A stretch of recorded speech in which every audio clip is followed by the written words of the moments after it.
गुरुजी मेरा एक सवाल है और एक मैं आपको उसके बाद एक बात बोलूँगा। मेरा सवाल ये है, जैसे कि अभी मैं 22 साल का हूँ, तो जो ये यंग जनरेशन है मेरी तरह, हम सबको पता होता है कि क्या सही है क्या गलत है, ये हमारे फ्यूचर का टाइम है। अब मैं भी बहुत गलतियाँ करता हूँ, कुछ गलतियाँ ऐसी भी करता हूँ कि कभी कभी तो मन आता है कि गुरुजी ने मेरा पर्चा खोल दिया तो मैं कहूँगा कि जी माइक पे मत बताना। तो हमें पता होता है कि क्या सही है और क्या गलत है, उसके बावजूद हम मन को कंट्रोल नहीं कर पाते और बहुत गलतियां कर देते हैं पता होने के बावजूद भी। ये बहुत सुंदर प्रश्न है, ताली बजाओ इस बच्चे के लिए। केवल युवाओं का नहीं, हर उम्र के लोगों का ये प्रश्न है कि बार बार रोकने पर भी मन के द्वारा उठने वाली तरंगों पर काबू नहीं किया जा पाता। उसका सर्वोत्तम उपाय यह है, जिस दिन तुमको भूल से घृणा होने लगेगी उसी दिन तुम भूल करना बंद कर दोगे। जैसे गटर में गिरे हुए फल को नहीं खा सकते, घृणा हो जाती है, उसी प्रकार किए हुए कृत्य पर अगर आपको घृणा होने लगेगी तो आप पुनः कभी भूल नहीं करेंगे। दूसरी बात, मन जब भी तुम्हारा अशांत होवे, अस्थिर होवे, वासना की तरफ भागे, उस वक्त जो है भगवान नाम सुमरण करके प्रभु का जोर जोर से कीर्तन करना प्रारंभ कर देना, तुम्हारे मन पर कंट्रोल पाया जा सकता है। ठीक है गुरुजी, मैं बस इतना बोलना चाहूंगा कि कथाएं तो और भी बहुत सुनी है, पर जिस तरीके से आपने सनातन को प्रमोट किया है, मतलब बाकी लोग बहुत सारे ये कहते हैं कि गुरुजी पर्चा निकालते हैं तो हम अपना फ्यूचर जानने जाएंगे। मैंने अपने दोस्तों को, घर वालों को एक ही बात बोली कि मैं उन्हें इसलिए सुनना चाहता हूं कि जिस तरीके से उन्होंने सनातन को, हिंदुत्व को प्रमोट किया है, वो इतना खुला कोई नहीं कर सकता। मैं कल भी बता रहा था कि आज उन्होंने ऐसी ऐसी बात बोली, तो जिस तरीके से आपने सनातन को सपोर्ट किया है, जो प्रमोट किया है, हम हमारे देश का युवा आपके साथ हैं और मैं ये चाहता हूं कि मैं भी बागेश्वर धाम आऊं और जो आपने पैदल यात्रा बताई मैं भी उसमें कहीं ना कहीं भाग लूं। और सिर्फ एक चीज की, मेरे जो ग्रैंडफादर हैं, जो दादाजी हैं, वो हनुमान जी को बहुत मानते हैं। वो यहाँ आ तो नहीं पाए, वो हैंडीकैप हैं, उनकी आइज नहीं है, पर वो बहुत मानते हैं हनुमान जी को। जब मैं जाके बताऊंगा कि मैंने आपसे बात की तो वो बहुत प्रसन्न होंगे। आशीर्वाद दो गुरुजी। उनको आशीर्वाद। हम एक पटकी आप तक भेज रहे हैं, अपने दादाजी को हमारी तरफ से बागेश्वर बालाजी का प्रसाद दे दें। मैं वहां तक अगर आ जाऊं तो अपने फिर मंच मंगा है, बस यहाँ तक, पास तक, बिल्कुल थोड़ा सा पास तक आ जाओ, हम पटकी आपको दे दें। धन्यवाद। जय श्री राम। भैया माइक लेकर के, तुम माइक लेके इस तरफ पहुंचो। वो जो बालक खड़ा हुआ, बैठा हुआ, हाफ शर्ट का हाथ खड़ा किए, खड़े हो जाओ। हाफ टी शर्ट वाला, नीली वाला, उसको दे दो। चलो इधर बोलो। सीताराम गुरुजी। सीताराम भाई साहब। गुरुजी, मैंने एक ऐसा सवाल पूछना है कि ऑनलाइन आपके साथ जुड़े हैं, दुकानों पे काम करते हैं, हम आपकी कथा सुनते रहते हैं, क्या हम सही हैं या गलत हैं? क्या नाम है आपका? संदीप कुमार। काय की दुकान है आपकी? जूतों की। जूतों की? जूतों की? हाँ जी, शूज की। बहुत अच्छा, बहुत अच्छा, ताली बजाओ इनके लिए। बहुत मंदिर में जाने के लिए तो टाइम नहीं लगता, आपकी कथा देखते रहते हैं सारा दिन। आपको दुकान छोड़ने की आवश्यकता नहीं है, जो कर्म कर रहे हैं वो आप करो। ऑनलाइन ही कथा सुन रहे हैं तो आप बागेश्वर धाम पर बैठ करके ही कथा सुन रहे हो।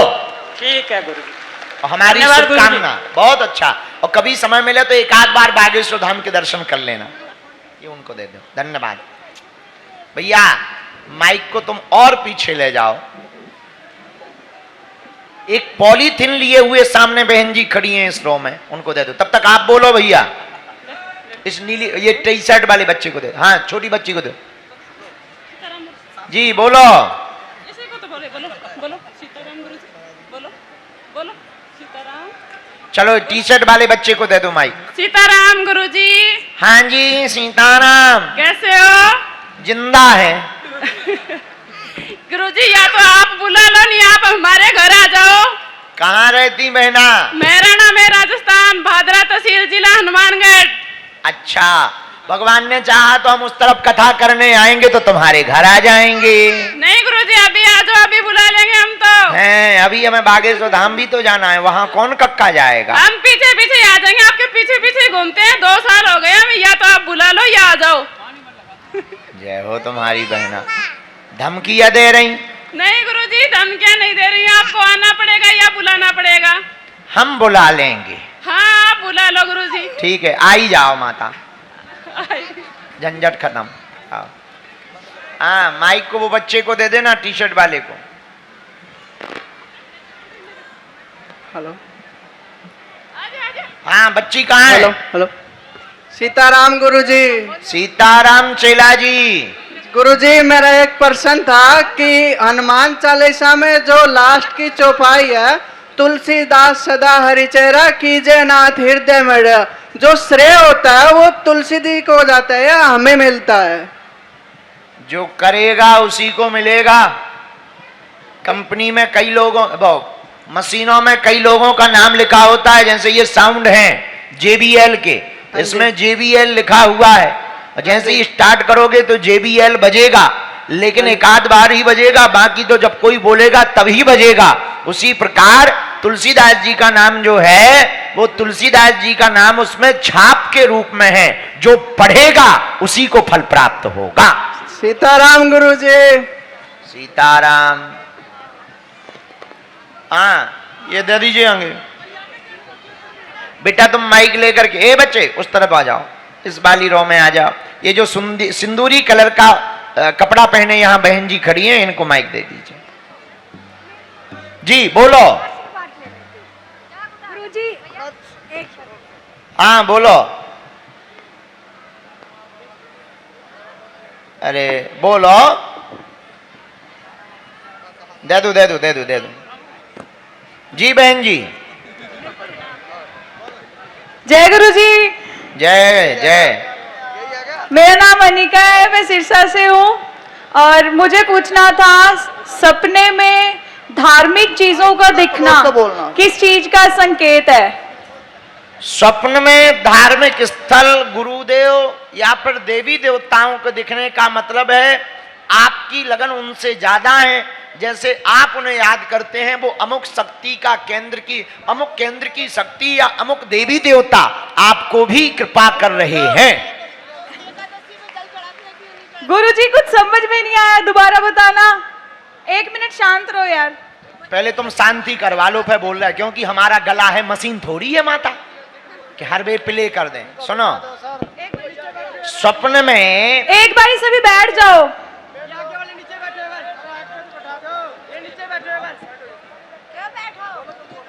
हम तो बैठे ही बैठाए हैं। सुनो माता, स्वप्न में तीर्थ स्थल का दिखना या देवी देवताओं का दिखना, इसका मतलब यह है कि आप जिन देवी देवताओं को याद करते हैं वह देवी देवता या तीर्थ स्थल की दिव्य शक्तियां आपको भी याद कर रही हैं और कृपा कर रही हैं। और एक प्रश्न था, एकादशी को तुलसी पर जल चढ़ा सकते हैं या नहीं चढ़ा सकते? हाँ चढ़ा सकते हैं, कोई दिक्कत नहीं। ठीक है, जय गुरुजी। जय बालाजी। दे दो इन्हें। जय सिया राम गुरुजी। जय सिया राम। गुरुजी, मैं चाहती हूँ मेरे बच्चे को एक बार आपसे आशीर्वाद मिल जाए, आपकी गोद में बिठा दूँ, और मेरी सासू माँ की कैंसर है, उनको एक बार आशीर्वाद दिला दूँ। कल सामूहिक अर्जी लगा लियो, कल दरबार लगना है और बच्चे को आशीर्वाद है। हम जब निकलेंगे तो आप हाथ रखवा लेना, ठीक बहन? आशीर्वाद। एक बार स्टेज पे मम्मी जी को बुला लो प्लीज। कल कल कल कल दरबार लगेगा, कल नहीं तो बहुत लोग आएंगे, तो हम अभी भभूति पहुंचाए दे रहे, ठीक है? कैंसर रोगी तक भभूति भिजवा दीजिए भैया। डॉक्टरी सलाह भी चलाओ साथ में। यहीं पे बैठे हैं वो, एक बार बुला लो। हाँ, यहीं से दूर से प्रणाम करवा दो। भेज दो भैया। इसके बाद कहाँ है माइक? वो कपड़ा बांधे मुंह पे वो रहे। आपको हम तो माइक की बात कर रहे हैं। लो भभूति आ रही आपके पास में, हमने दे दी। चलो दूसरी जगह माइक दे दो तब तक बेटा। इनकी माता जी को भी ये भभूति दे देना। बोला ये जो पुलिस वाले साहब आगे खड़े हैं वर्दी में, इनको माइक दे दो, बहुत देर से खड़े हुए हैं। तब तक भैया तुम्हारा माइक कहाँ है? गुरुजी राम राम। राम राम। गुरुजी पंजाब से, पटियाला से आई हूँ, आपसे मिलना चाहती थी। पहले हमें तुम दिखो तभी हम बताएंगे। इधर। अच्छा, जय जय जय जय जय जय। गुरुजी मेरा ये क्वेश्चन है, जो विभीषण लंका में थे उनको राम की भक्ति मिली, इतनी मिली, वो किस कारण मिली? विभीषण जी महाराज को पूर्व जन्मी आशीर्वाद है। राजा प्रताप भानु की कथा जो रामचरितमानस में आती है, उसमें यह धर्मशील नाम के बहुत ही अद्भुत धर्मात्मा मंत्री थे, तो इनके ऊपर विप्रों का आशीर्वाद था। लेकिन ब्राह्मणों के श्राप के कारण यह राक्षस कुल में उत्पन्न हुए, तो कुल तो राक्षस का रहा पर कर्म वही भगवत भक्त वाले रहे, इसलिए लंका में रह करके भी विभीषण भक्त बने रहे। जय श्री राम, जय श्री राम। हाँ, साहब को माइक दे दो। गुरुजी महाराज के चरणों में शत शत नमन। आशीर्वाद। गुरुजी महाराज राजेंद्र प्रसाद के चरणों में शत शत नमन। बहुत आशीर्वाद। कहाँ से हो? हिसार से हैं गुरुजी महाराज। जी बोलो। हिसार से हैं गुरुजी महाराज। और गौ माता की जय। गौ माता की। गुरुजी महाराज हम 24 घंटा ड्यूटी करके और गौ माता की हरदम हर वक्त सेवा करते हैं। वाह। सुबह नित्य नेम सेवा करके उसके बाद ड्यूटी जाते हैं, सुबह 4 बजे उठ के। तो ये लोग भी ठाली रहते, ये भी कर सकते हैं। हमारी तरफ थूकते हो रहे हैं, कहीं ये गोबर खाता है, ये गौ को बीमार होती है उसको ले जाते हैं, ये करते हैं। हमारे घर वाले भी टोकते हैं गुरुजी महाराज, क्यों गौओं के चक्कर में पड़ता है, अपनी ड्यूटी क्यों नहीं करता, क्यों हरा चारा करता है, क्यों गौ माता की सेवा करता है, क्या मिलेगा गौ माता में? श्रीमान, जो महाराज जी गौ माता देती है ऐसा कोई नहीं देता। श्रीमान जी, दुनिया का काम कहना है, उनको कहने दो।